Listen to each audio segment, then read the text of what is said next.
Yeah. All right, so just any statement that you would want to give, kind of course being cut off a little bit towards the end of your speech there, anything that you would want to respond to the protesters? I'm not concerned about being cut off during a speech. I am a little bit concerned about the dialogue or lack of dialogue, right? This is it's just awful what's going on in Gaza and Israel. The Hamas attacks are awful, war is awful. The fact that I think it's 27,000 Palestinians are dead now. The fact that many Israelis have died as well. And this is an unbelievably complex war. And unfortunately, the positioning in the United States is either you support a ceasefire or you don't. And I think that creates a situation where there are two sides to what is a many-sided issue. And you saw even tonight with some of the people demonstrating were disagreeing with each other because it's so complex. So I appreciate people protesting in New Haven. Obviously, it is true that in that kind of environment, there's a lot of other work that needs to be done. So I don't think it was the most productive way to have a conversation, but I also can really understand people's frustration. And in this pamphlet I got at the beginning, it says they're calling for the Board of Alders for the mayor to openly say they're calling for a ceasefire. That's something that New Haven can say. Sure. So a couple things about that. First of all, they have a resolution that they've submitted to the Board of Alders, and the process is that the president of the Board of Alders sends that to a committee, and then the committee reviews it, and that is the time for public testimony. And so that is the opportunity for people to come in and speak.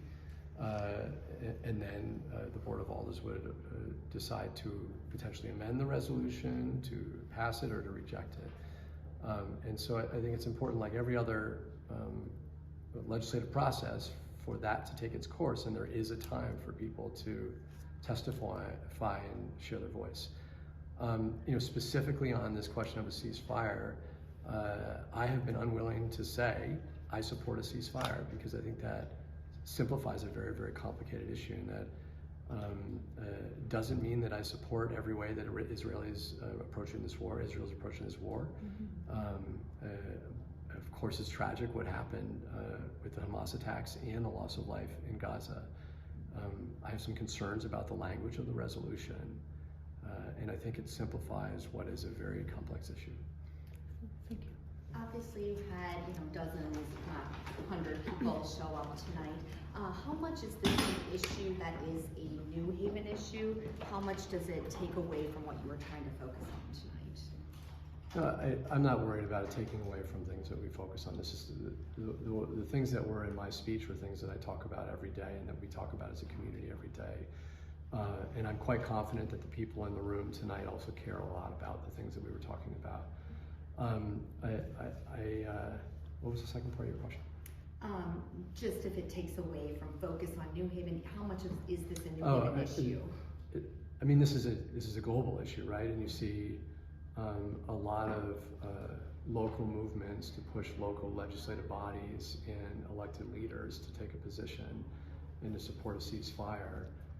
In reality, New Haven has no control over foreign policy, and I very much appreciate people voicing their opinions and passion and concerns. And there's people on many sides of this issue that feel very, very passionately.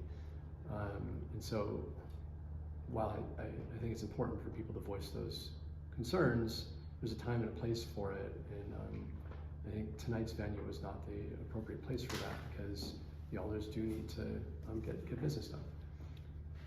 And did that break a protocol? It was the Board of Alders meeting. Is there